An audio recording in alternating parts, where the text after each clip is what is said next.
We'll be recording this webinar, and our hopes is to be able to distribute it to those who've attended the webinar or those who are not able to attend the webinar, but are interested in hearing the information. We're trying to disseminate our research to as many people who are interested as possible. Beautiful. So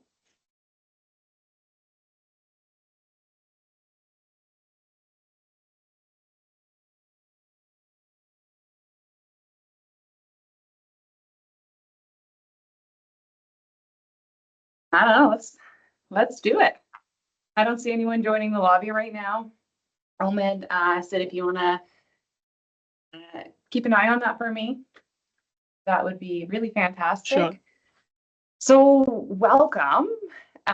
Thank you so much for taking the time for us to share our systematic review with you. This is meant to translate the evidence of our systematic review into a usable program for framework for practitioners. And so first I'm going to get my team to introduce themselves. My name is Jennifer Ton. I'm a full-time faculty here with Canadore College in the social service worker program. I'm the principal investigator with the research, and in my part-time work, I am a therapist who specializes in working with individuals who've experienced trauma and the neurodiverse population, so working with families, primarily with children and youth who have ADHD. Elisa. Yes, so my name is Elisa, and I have a background in early childhood education and years of experience working with children.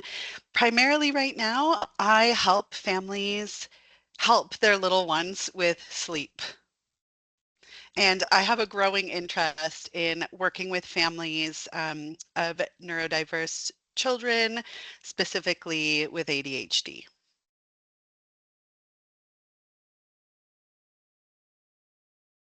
Okay, Dakota. Hi, everyone. My name is Dakota Hamilton. I am a graduate of the Mental Health and Addiction Worker program at Canadore College.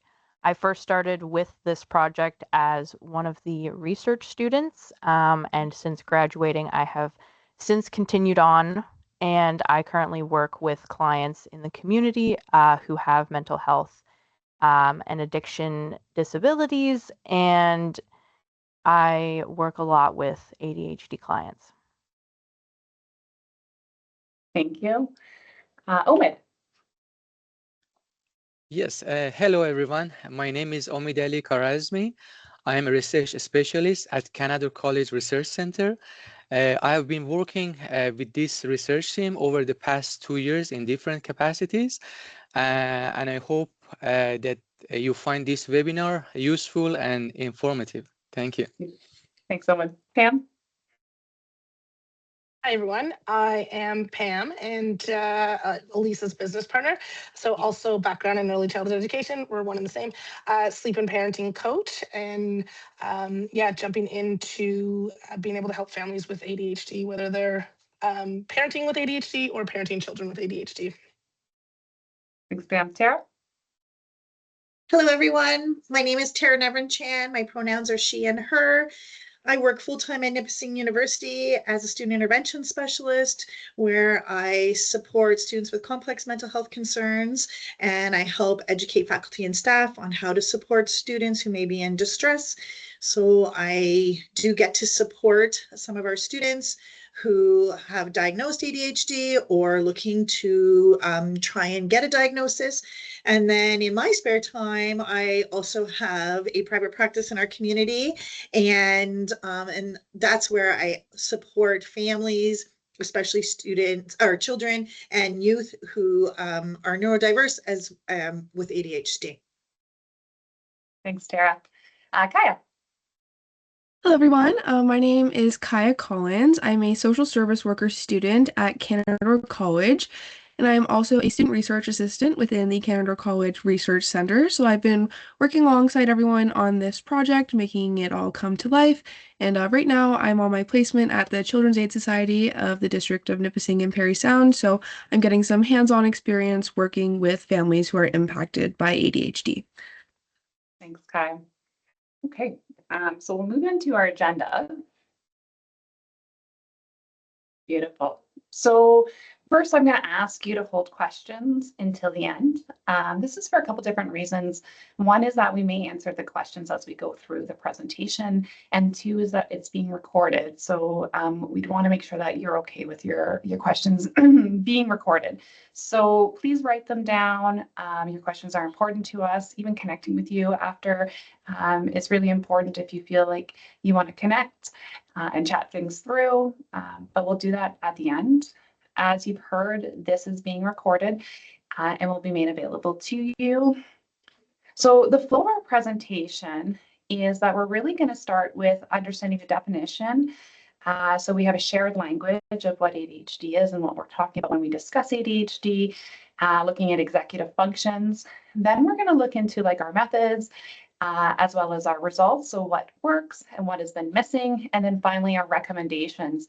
So what do you do on Monday morning when you go back into practice?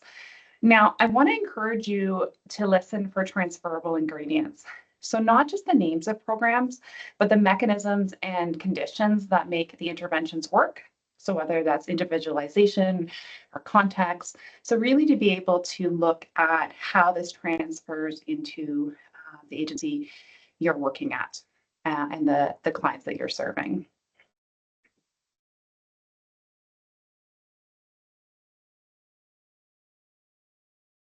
Next slide.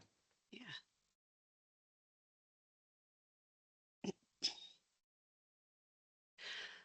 So first, let's start with what ADHD is. And if we go to the next slide, then there is the definition. So ADHD, attention deficit hyperactivity disorder, is a chronic neurodevelopmental disorder affecting our executive functioning. ADHD is characterized by persistent patterns of inattention, hyperactivity, and impulsivity, which can come out in different ways, which we will talk about in a little bit. These patterns are considered clinically significant when they interfere with everyday functioning or development, such as learning, relationships, emotional regulation, and more. ADHD affects an estimated 5 to 9% of children and 3 to 5% of adults in Canada, which it is pretty significant. So the next slide outlines the core features of ADHD, beginning with attention-related challenges. So this means that they could have difficulty performing tasks that they're lacking intrinsic interest in. One second, sorry. It can include periods of hyper-focus on highly stimulating activities for them, resulting in difficulty shifting attention. So this over-focus can look like non-compliance, but it's not. They're just so focused that they really have a hard time with transitions.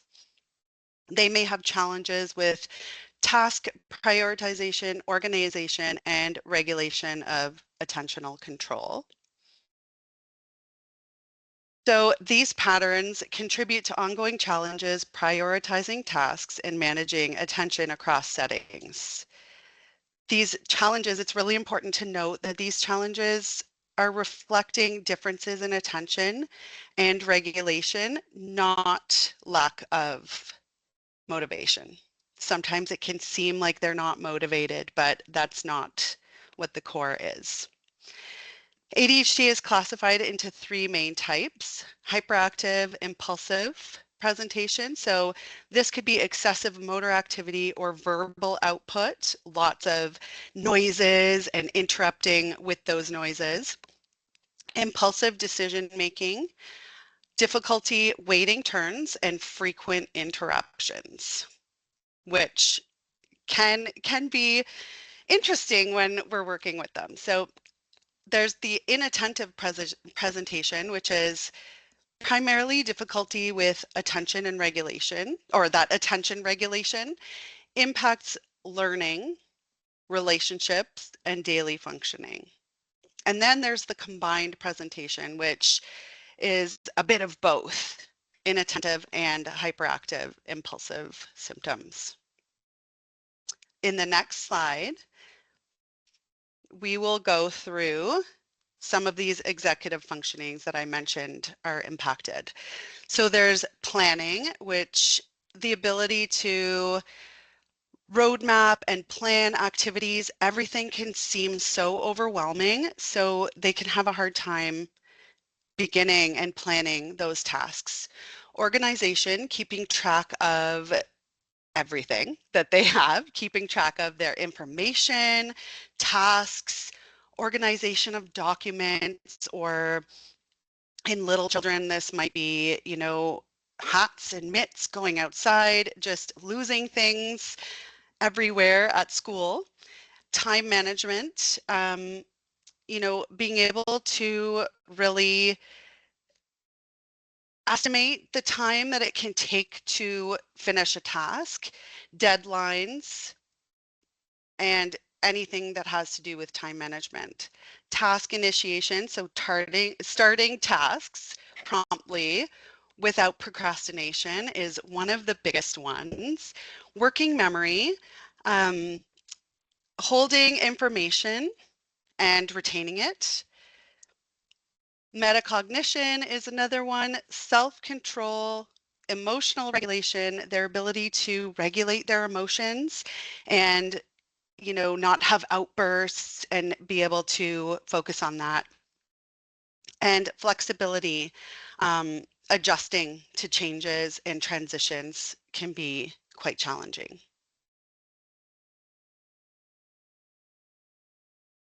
Then we have the next slide.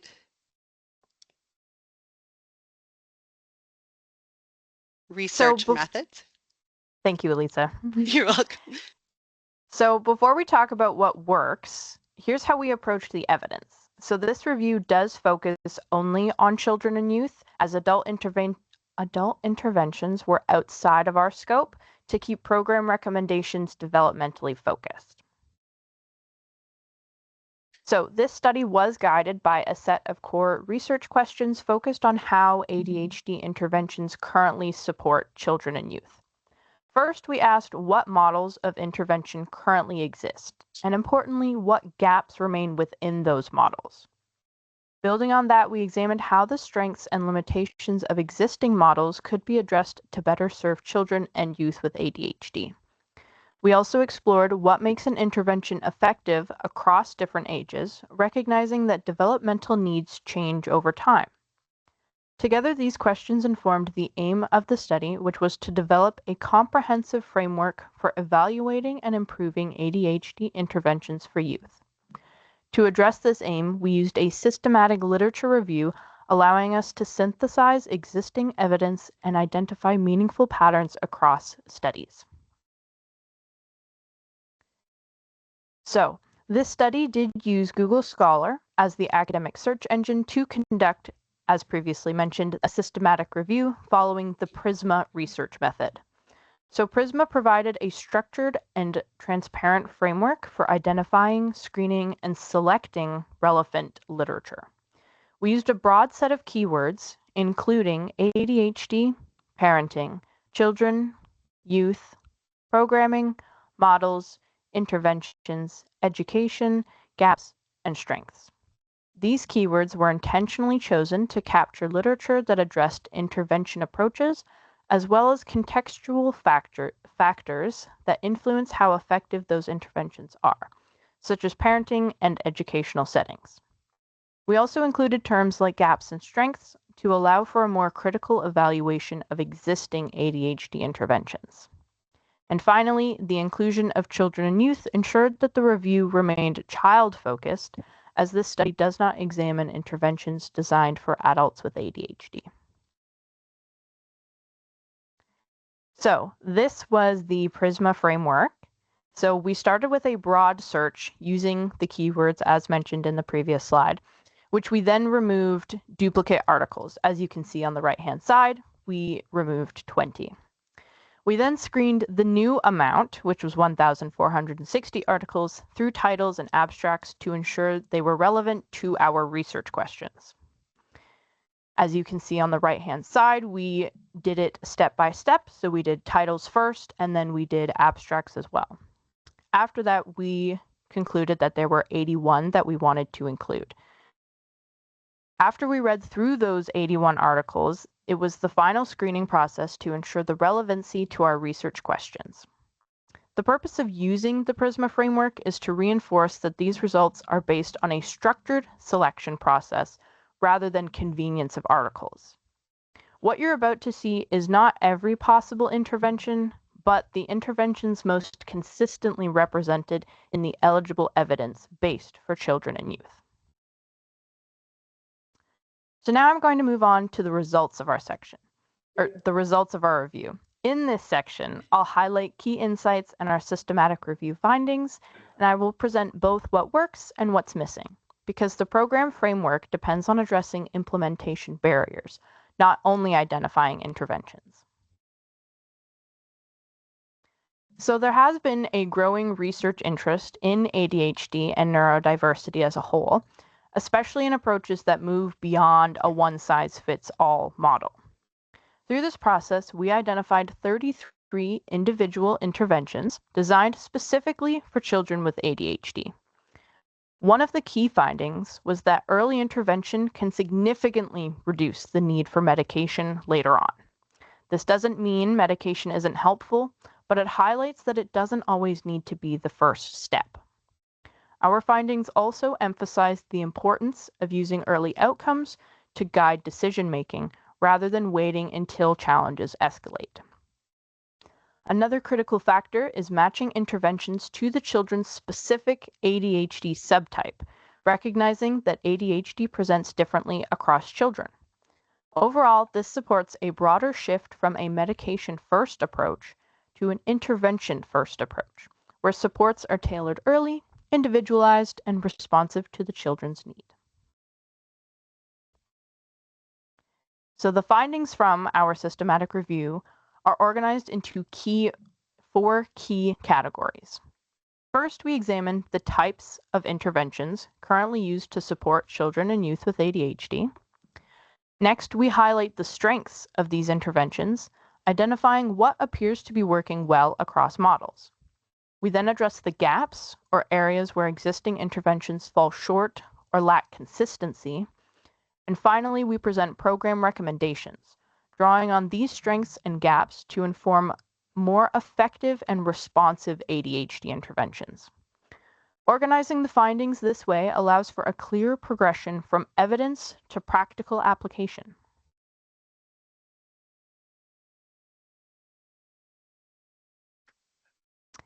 So the results of the systematic review identified 33 interventions, as previously stated. To better understand patterns across these interventions, they were grouped into 6 main categories.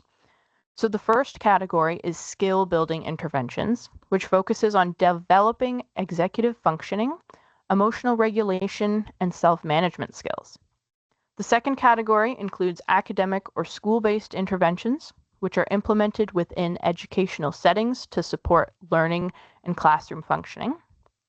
The third category is family or attachment-based interventions, emphasizing caregiver involvement and relational supports.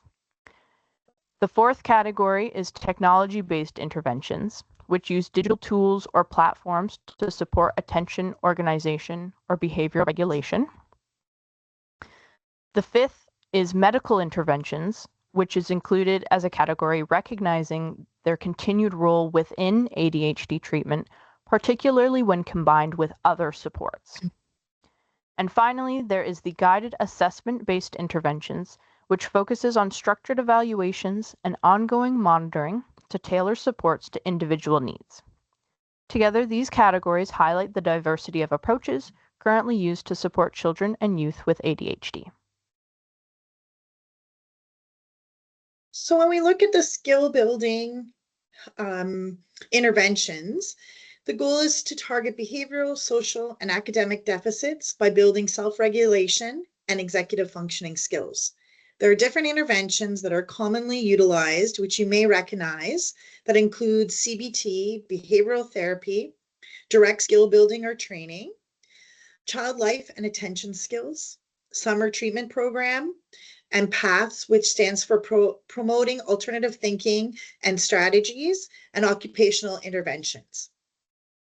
So skill building is frequently emphasized because it addresses underlying functional deficits and provides longer-term benefits than symptom suppression alone.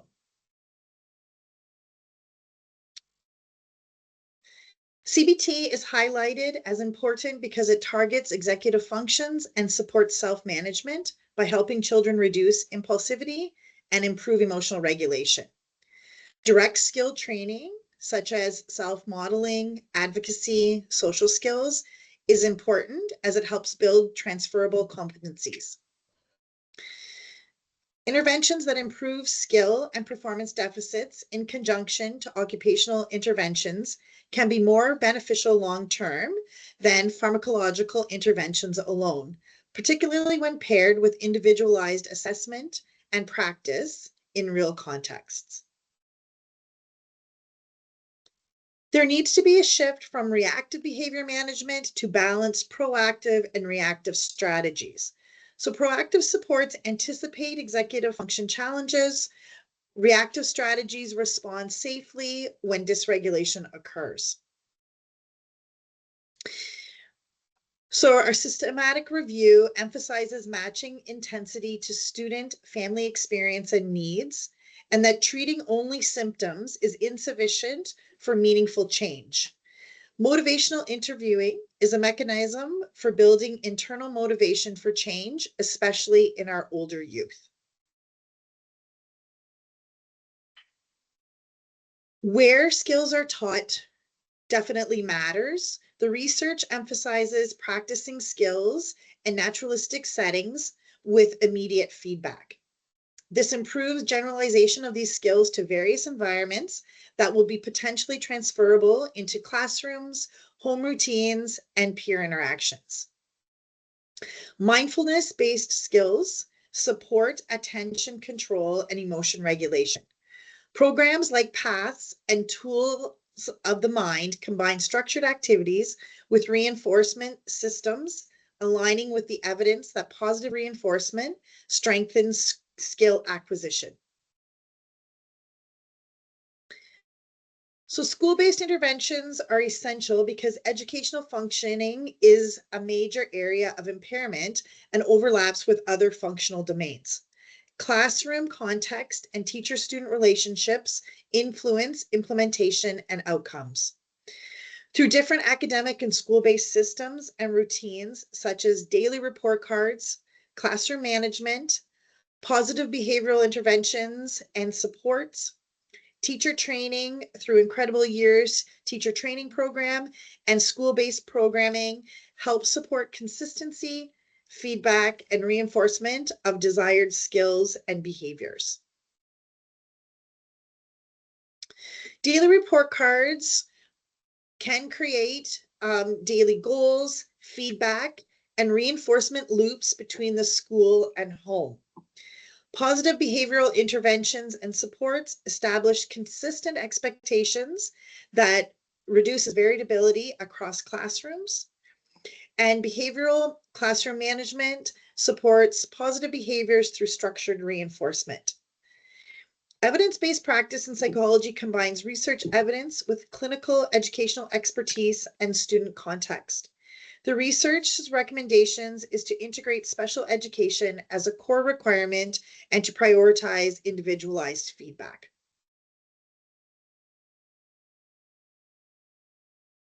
Interventions work better when teacher-student relationships and social-emotional learning are prioritized. The Incredible Years teaching training program helps train teachers both in behavior management and social-emotional learning. Embedding these interventions within schools reduces many economic and access barriers while increasing equity. Competency drivers help provide guidance and support for implementation of interventions to be delivered as intended. We want to reinforce that there is no one-size-fits-all strategy. Tailoring must consider the student's unique profile, classroom dynamics, school context, and broader socio-political influences. Tailoring means selecting targets, which are the functional impairments, adjusting intensity, and monitoring response over time. The research emphasizes accurate identification of behavioral and emotional issues as a prerequisite for matching interventions. Thanks, Terra. So now that we're looking at family attachment based interventions, ADHD support outcomes improve when caregivers are actively involved in planning and implementation. On top, that's the most important. Some of our family interventions can include family and school collaboration, which is repeatedly identified as a strength and a necessity, ensuring that parents are involved, doing family checkups using the motivational interviewing to assess family dynamics, using programs such as CARE, Coping with ADHD, to improve relationships and education, which provides that psychoeducation, peer support, and tracking. Programs such as Circle of Security and trust-based relational interventions target secure relationships and relational safety as well. Next. Family involvement and tailored interventions. Collaborative family engagement. So families should be involved in all aspects of programming, and not just as recipients of information, but as active partners in the intervention process. Effective programs aim to fit within the school preferred partnership models, meaning they align with the existing ways schools typically collaborate with families, meetings, conferences, structured involvement programs.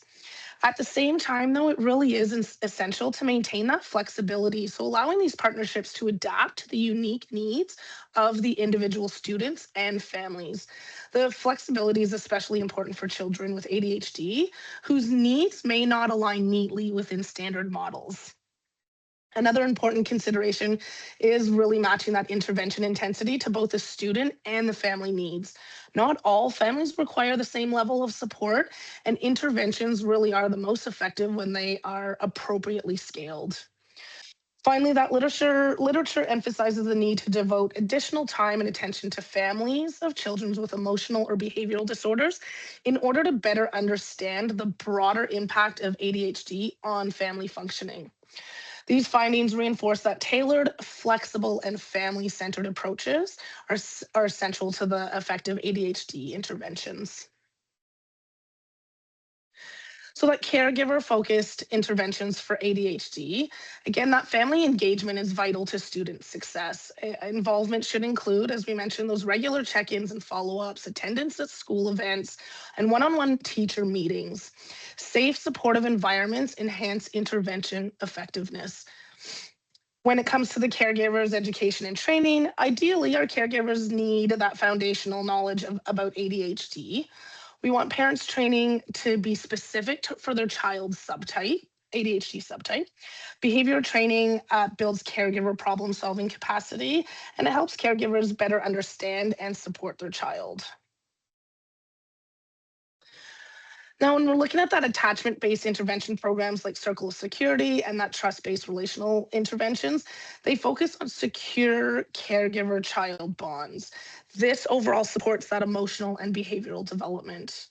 The social and network emotional health focuses on the quality of relationships with their mother, with their best friend, and that really does receive the effects and the impact on their attention challenges, as well as any depressive symptoms in youth. Overall, our strong support network around the child is essential to long-term success, including community links, peer supports, coordinated referrals. Collaborative support for children with ADHD. So here we're looking at, again, families should be involved in all aspects to make this a full collaborative approach. Family involvement, that's plus that school-based support. offers that well-rounded care. We're coming at them from all areas. That strong family school partnerships are needed for children's success. Two-way communication is essential to assess the child's needs and strengths, as well as the families, and family input in school meetings empowers decision-making. Alrighty, so we're moving on to some technology-based interventions. So these interventions, they can be useful, but there is a lot of gaps in the knowledge that we have about these interventions. So proceed with caution when using these ones. So first we have neurofeedback, which is the use of training regimes that use theta, beta, and sensory motor rhythm to help children train their self-regulation, and it encourages children to increase their attention and impulse control by allowing them to visualize their brain activity and what is happening in their brain when they are experiencing a lack of impulse control and a lack of attention control. And then we have transcranial neuromodulation, which is more simply known as brain stimulation. So that is the use of two primary non-invasive therapies. And so those therapies are transcranial magnetic stimulation, or RTMS, and transcranial direct current stimulation, which is TDCS. So RTMS uses brief, intense electrical current pulses through a coil on the participant's head that creates an electrical field in the brain. And then we have TDCS, which uses weak, painless, and persistent electrical currents to specific regions in the cortex through electrodes on the participant's scalp.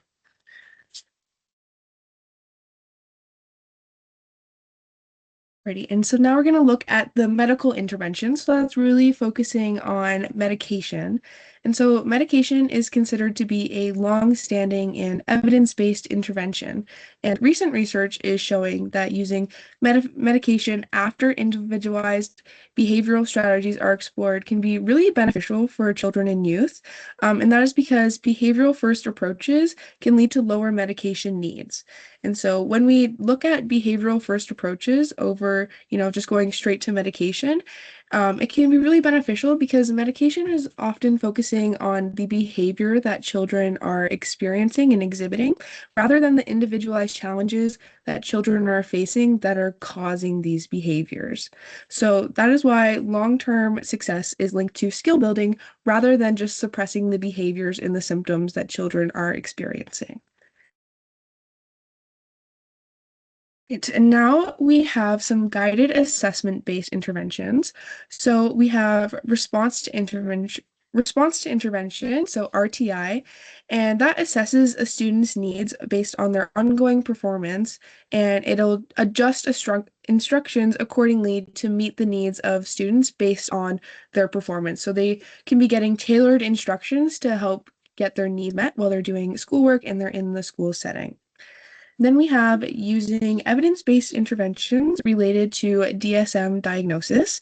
So this really encourages practitioners to make conscientious clinical decisions about their clients and what interventions they're going to use, and as well as integrating evidence-based interventions into their work with their clients so that, they really have a foundation for why they are using these interventions.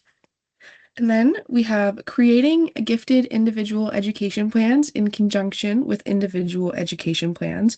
So this really helps to prioritize the needs of students with ADHD because it can really take into account those individual challenges that they're facing and can allow things to be tailored to them so that they can succeed in any setting, especially in the school setting.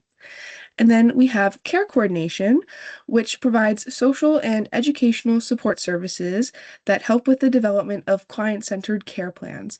So that really just makes sure that, kids are really receiving that well-rounded and holistic care so that they are getting their care plans and they're meeting their needs for their social needs and their educational needs.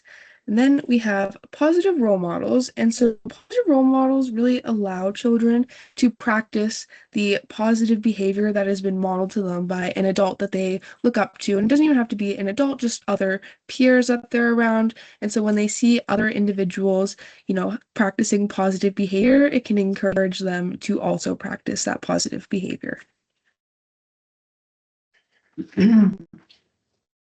Alrighty, so now we're going to take a look at the gaps in ADHD intervention effectiveness. So inaccurate identification and diagnosis of ADHD leads to an inaccurate use of interventions because we're not actually understanding what children really need to succeed because we don't actually know if they have ADHD or if they're being misdiagnosed with other things when they do have ADHD. So that really creates a barrier for giving kids the services and care that they need.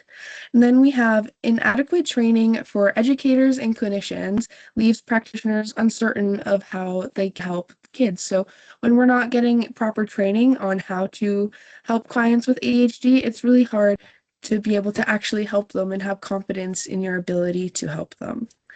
And then there's poor translation between what research shows works and what is being used in practice.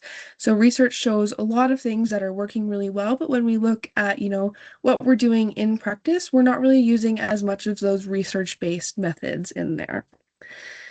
And so ADHD interventions often take on a one-size-fits-all approach, which leads to a lack of individualized and tailored treatments, which we know ADHD looks different for everyone. And so with all of those executive functions that we went over, they could be impacted in different executive functions, so it's going to present very differently in each kid. So it's really important that we don't take just a one-size-fits-all approach and we individualize these treatments for each child. And so then this leads to barriers in accessing high quality assessments and personalized interventions, and that hinders our optimal outcomes. So now for the implementation gaps. So there is inconsistent use of the evidence-based practices that we know work. And so research is limited on what interventions can be translated into school settings, as well as teachers within general and special education don't receive enough training to feel confident in their abilities to help students with ADHD. And this gap isn't only present for teachers and educators, it's present across the workforce. So all practitioners, we don't always get enough training to know how to accurately support our youth with ADHD. So that leads to knowledge gaps in the workforce. And then we have some current research and practice gaps. So there is a lack of individualized interventions that cover the full developmental spectrum. So there is no comprehensive evidence-informed program that holistically supports children with ADHD and their families. And so these ADHD interventions are often matched to general ADHD profiles and not the individual nuanced challenges that children and families impacted by ADHD really face in their day-to-day lives. Okay, so in the next section, I'll focus on program recommendations. And so you'll hear a lot of repetitive information, and that's because we also heard a lot of repetitive information coming through the literature. And we'll also look at the future directions. Now, I'm going to be discussing recommendations that center on the students, as well as the role of the educator, teachers, and support staff. I'll also look at how school-based and community-based and agency-based settings can work together to design more effective ADHD interventions. And then finally, I'll touch on the future research needs and the opportunities for innovation in ADHD programming. So, when we're supporting students and educators, it really does need to be holistically. And we're starting to shift from behavior only to a whole child understanding. Now, these recommendations emphasize the importance of student-centered planning, taking a holistic view of the student's strengths as well as their challenges. Now, rather than just focusing on academic performance, we want to effectively plan while we're considering their emotional, behavioral, and environmental factors.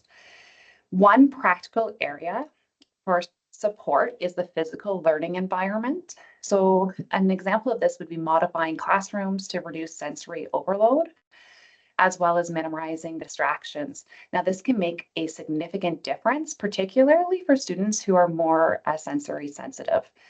Now, supporting students effectively also requires meaningful support for educators. Special education should be recognized as a requirement and really an integral component of the school system, rather than an add-on or an accommodation or of last resort. And that's where our administration supports play such a critical role. We did see reducing class sizes to support teachers, especially those teachers who have a lot of neurodiverse children in their classroom or twice exceptional learners. as well as providing adequate resources and time for collaboration and planning for those teachers. Together, these supports can help create environments where students and educators can succeed together. Now, a consistent finding across the literature is that teachers need targeted training on ADHD, as well as a collaborative and inclusive practice. So when teachers are properly trained, they are far more likely to implement those interventions. Actually, they're 14 times more likely to implement those interventions. They really need to understand the why and the how of the intervention. Class size reduction, as I mentioned in the previous slide, has also emerged as an important factor, as smaller classes allow teachers to better implement and sustain individualized intervention plans. Effective support does not rest on the teacher solely. Support, collaboration, strong administration backing are essential for success in implementation. Teachers need ongoing access to resources and services. ADHD research has changed a lot over the years. There's been a lot more information provided. And so that's where continued education is quite helpful, rather than focusing on out-of-date informal strategies. Ultimately, effective interventions depend on understanding each child's unique strengths and challenges and reinforcing the needs for flexible, individualized approaches instead of standardized care. So when we're looking at behavioral, community and school-based intervention enhancements, we really look to behavioral and transitional supports being essential for creating consistent, predictable environments for students with ADHD. One evidence-based approach is a positive behavioral intervention and support. It focuses on building strong relationships, maintaining consistent expectations, which help improve teacher-student interactions and reduce behavior challenges across classrooms and other settings. Transitional planning is still as equally important. Transitions are things such as moving classrooms, but it can also be grades, schools, or support environments. These are all points where students may struggle if supports are not clearly communicating. Without proper planning, these changes can really increase the students' anxiety, disrupt their learning, and can lead to behavioral difficulties. Now, effective transitions rely on key information. At minimum, teachers should have access to the IEP details, an understanding of the student's strength, insight into strategies that have worked well and the ones that have not worked well in the past, and a clear, specific recommendation for support. Now, the literature emphasizes that actionable, detailed guidance is far more effective than general suggestions. When this information is shared consistently, students experience greater stability and success during transitions. Here, this slide focuses on a system-level improvement needed to better support children and youth with ADHD across settings. Now, key recommendations include early screening and early intervention, as you've heard in our results, being really important, particularly in early childhood. Identifying needs early can prevent more significant academic, behavioral, and emotional challenges later on. The literature also emphasizes the need for increased access to counseling, especially for those students with ongoing emotional or behavioral needs who require consistent long-term supports. Ongoing professional development is another crucial component. Educators and service providers should regularly sustain training to ensure that they remain current and up to date with evidence-informed information, and they're responsive to those student needs. Collaboration is incredibly important across agencies that we're working together, and it plays a major role in effective support. Research shows that referrals are more successful when professionals understand each other's programs, that we're talking to each other, we understand the services, the area of specializations, and when these familiarities are lacking, referrals are much more likely to be delayed or mismatched and limit their effectiveness. Now, finally, the findings highlight the importance of targeting intensive supports for students with persistent behavioral challenges rather than solely a generalized intervention plan. Overall, these recommendations point to a need for coordination, proactive systems that emphasize prevention alongside with intervention, now supported by strong professional collaboration and sharing and understanding across services. Here we are focusing on the importance of social competence and real-world readiness, particularly for adolescents with ADHD. Now, the literature highlights that social skills do not always develop naturally for students with ADHD and often require intentional, targeted interventions. Now, social competence challenges can look really different from one student to another, making it essential for us to assess and address specific skill deficit rather than that one-size-fits-all approach. Research emphasizes the need to identify psychosocial interventions that explicitly build social competence. Effective programs are designed to improve not only social functioning, but also related outcomes such as classroom behavior and academic performance. Now, a key finding is that social skills are most effective when they're practiced in a real-world naturalistic setting. So that would be a place like a classroom, a peer group, or community environments. Now, rather than an isolated structured program.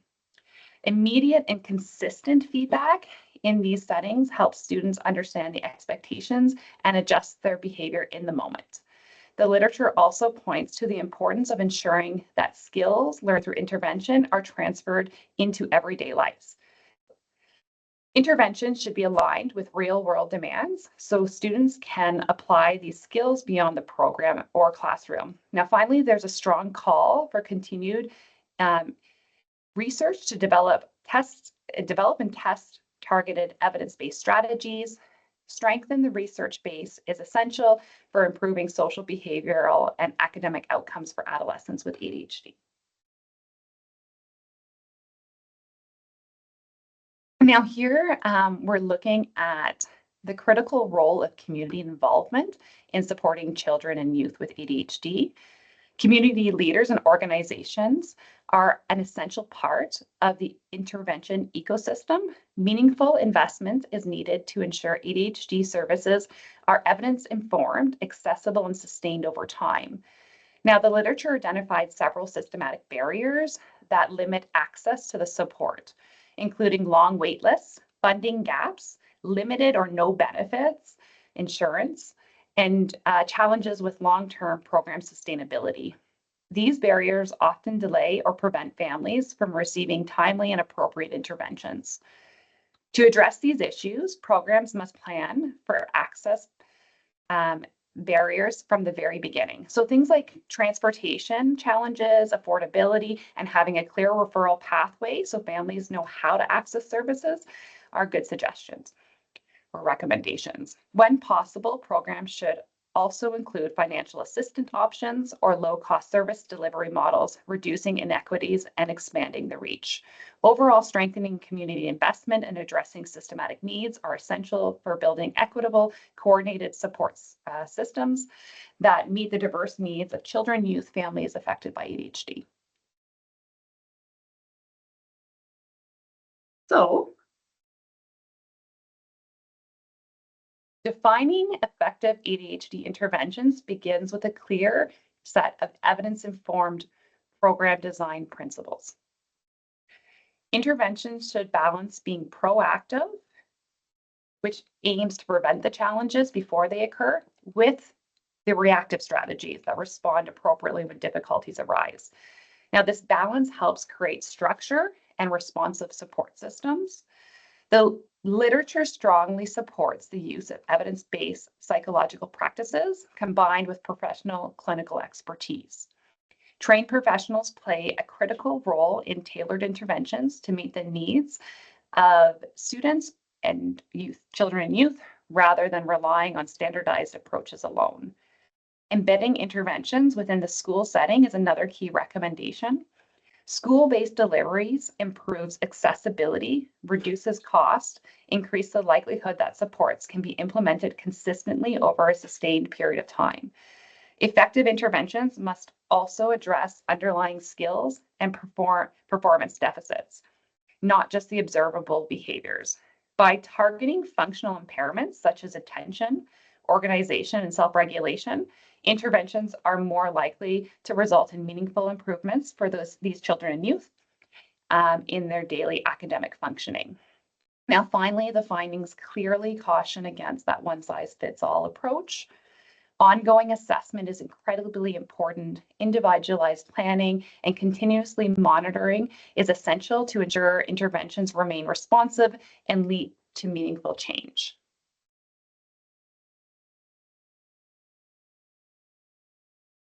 So, areas for further research and innovation. This slide highlights the future of research, aiming at strengthening ADHD interventions and support. The literature emphasizes the need to develop more nuanced interventions that reflect the complexities of ADHD rather than relying on an overly simplified or uniform model. ADHD presents differently across individuals over time, and the interventions must be designed to reflect that variability. Future research should focus on identifying strategies that reduce the negative impacts of ADHD on both the children and their families. This includes examining supports that improve daily functioning, family well-being, and overall quality of life. Longitudinal studies are especially important for understanding families' resilience and long-term outcomes. Tracking children and families over time can help identify which interventions produce sustained benefits in adolescence and young adulthood. There is also strong emphasis on early childhood.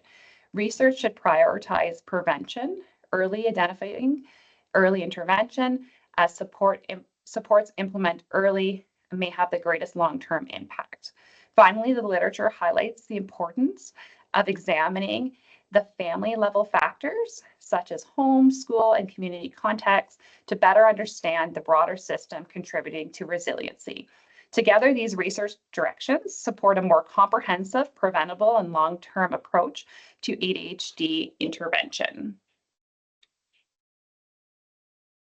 Now here, the slide brings together many of our key recommendations in advancing ADHD support across systems and serves as a clear call to action.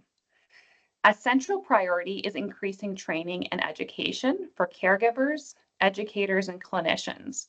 Strengthening knowledge across these groups improves early identifying of ADHD, supports a more individualized and effective response to ADHD. The literature also emphasizes the development and use of evidence-informed personalized programs. Rather than creating a one-size-fits-all, interventions should be carefully matched to each child's unique ADHD profile, recognizing the wide variations of strengths, needs, and presentations. Another critical recommendation is strengthening collaboration between families, schools, and community resources. When these systems work together, supports are more consistent, coordinated, and responsive. Strong collaboration helps create neurodiverse, inclusive environments where differences are understood and supported within everyday settings. It also allows families, educators, community providers to function as a unified support team, working towards a shared goal for the child. Together, these recommendations point towards a more individualized and inclusive approach to ADHD supports. One that improves outcomes by placing the child at the center of the coordinated system of care. So in conclusion, while there's been meaningful progress made in understanding and supporting individuals with ADHD, important gaps between research and practice remain. The evidence consistently shows that effective ADHD supports are tailored, evidence-informed, and multi-level interventions, along with strong supports for caregivers, education, and educators in the system. Again, that early identifying of ADHD and intervention remaining critical for long-term outcomes. Rather than isolating or fragmented efforts, the literature points towards the need for comprehensive, sustainable program models. These models should reduce fragmentation across the systems, improve personalization of supports, and increase capacity for real-world implementation. Moving forward, the goal is not to simply expand interventions, but ensure that research-informed practices are accessible, coordinated, and effectively embedded within everyday settings. Together, these findings reinforce the importance of child-centered, evidence-based approach and bridging the gaps between research and practice and supporting these children and youth with ADHD to thrive across their lifespan. So now I would open up the floor for any questions or comments. I'm also happy to share supplementary material